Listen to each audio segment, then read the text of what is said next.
নমস্কার, কেমন আছেন সবাই? রিমিস ব্লগে আপনাদের সকলকে স্বাগত জানাই। আজকে মঙ্গলবার সকাল সকাল নিয়ে আসলাম আপনাদের মধ্যে নতুন একটি ব্লগ ভিডিও। তো ঘুম থেকে উঠেই প্রথমে আমি বিছানাটা তুলে নিয়েছি রোজকার মতো। তো তারপরে চলে গিয়েছিলাম একটু আমাদের মন্দিরে। খুব একটা বেশি দূরে নয় জানেন, আমাদের বাড়ির কাছেই একদম মন্দিরটা।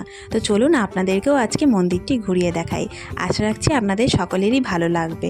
তো সামনে যেটা হেঁটে যাচ্ছে ওটা আমার মা, আমি আর মাই গিয়েছিলাম সকাল সকাল। তো মন্দিরের ভিতরে এবার ঢুকে যাচ্ছি। যে গেটটা দিয়ে আমি ঢুকছি এটাই হচ্ছে মেন গেট, আর পিছনেও একটা গেট আছে, সাইডেও একটা গেট আছে। তো আমরা এই গেটটা দিয়েই ঢুকি। তো এইটা হচ্ছে মন্দিরটা, কালী মায়ের মন্দির। কেমন লাগলো আপনারা কিন্তু নিশ্চয়ই কমেন্টে জানাবেন। আর দেখুন সকাল সকাল কত লোক এসেছে। আসলে সকালে তো খুব একটা আসা হয় না, আসলে বিকেলেই ঘুরতে ঘুরতে আসি। তো সেই জন্য সকালে কেমন কী লোক হয় সেটা খুব একটা দেখা হয়নি। তো তারপরে আমি মন্দিরের পিছনের দিকটাতে চলে এসেছি, যেখানে বসার জায়গা আছে, বিভিন্ন ধরনের গাছ লাগানো আছে। তো সেইগুলির মধ্যেই একটি গাছ আপনাদের দেখালাম। এটা হচ্ছে কি গাছ বলেন তো? এটা সেই টক ফল ধরে না, ওটাকে আমরা ফলসা বলে থাকি। আপনাদের ওদিকে কি বলে থাকে সেটা কিন্তু অবশ্যই জানাবেন। আর জানেন, এই যে পিছনে যে মন্দিরটা দেখতে পাচ্ছেন এটাই হচ্ছে আসল মন্দির।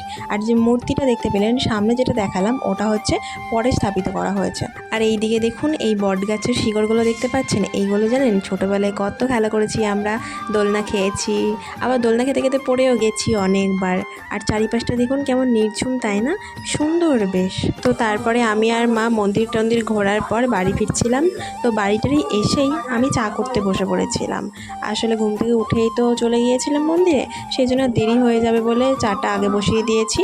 তারপরে চা, চিনি, আদা সমস্ত কিছু দিয়ে তারপরে ফুটিয়ে নিয়েছি একটু ভালো করে। আর চিনিটা না আমি চামচ দিয়েই দিই, নাহলে আমি ঠিক বুঝতে পারি না। আর এদিকে চা পাতা দিয়ে ফুটিয়ে নিয়েছি। আমি না একটা জিনিস জানতাম না জানেন, চা পাতা দেওয়ার পর যে বেশিক্ষণ ফোটাতে নেই ওইটাই। তো যেদিন থেকে জানলাম তারপর থেকে আর চা পাতা দেওয়ার পর বেশি করে ফোটায় না।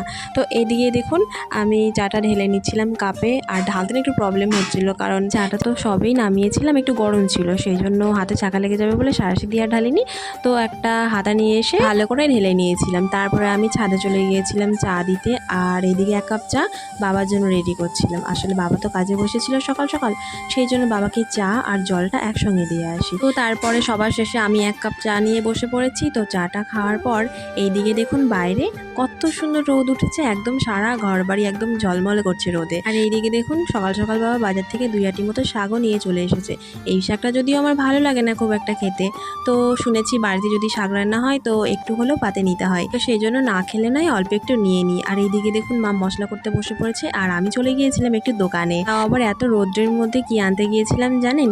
কুরকুরে। আমি জানি হয়তো আমার এই কথাটা শুনে আপনারা অনেকেই বলবেন যে এ বাবা বাচ্চা মেয়েদের মতো এখন কুরকুরে খাচ্ছে কেন, কিন্তু জানেন আমার কিন্তু কুরকুরে, পাঁপড় ভাজা এগুলো খেতে কিন্তু বেশ ভালো লাগে। তারপরে আমি বাড়ি চলে আসছিলাম, আর বাড়ি এসেই জানেন একটা মস্ত বড় দায়িত্ব আমাকে দিয়ে দিল মা, যে আজকে খাটের তলাটা পরিষ্কার করতে হবে।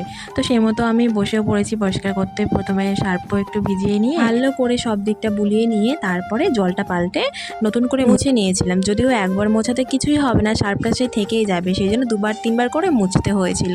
তো তারপরে দেখুন কি সুন্দর লাগছে, পুরো ঝকঝক করছে খাটের তলাটা। তো তারপরে আর দেরি না করে আমি স্নানটা সেরে নিয়েছিলাম। আর এইদিকে দেখুন আমাদের রান্নাও হয়ে গেছে। আজকে যদিও চিকেন হয়েছিল, তো চিকেনটা বেশ আমার ভালোই লাগে খেতে মাটনের থেকে। তো এইদিকে তারপরে ভাত টাত খেয়ে আমি ছাদে চলে এসেছিলাম। আসলে আমাদের যে কাজগুলো হয় ওটাতে প্রচুর মাটির জিনিস থাকে, সেই জন্য ছাদে এসেছিলাম যে এই না বৃষ্টি চলে আসে। তো বলতে বলতে দেখুন বৃষ্টিও চলে এসেছে, একদিকে রৌদ্রও উঠেছে আবার বৃষ্টিও হচ্ছে। কি অদ্ভুত কাণ্ড না? বৃষ্টিটা বেশিক্ষণ হয়নি, অল্পক্ষণের জন্যই হয়েছিল। তো আজকের ব্লগটা আমি এখানেই শেষ করছি। সবাই ভালো থাকবেন, সুস্থ থাকবেন, আর নিজেদের খেয়াল রাখবেন। দেখা হচ্ছে পরবর্তী ভিডিওতে।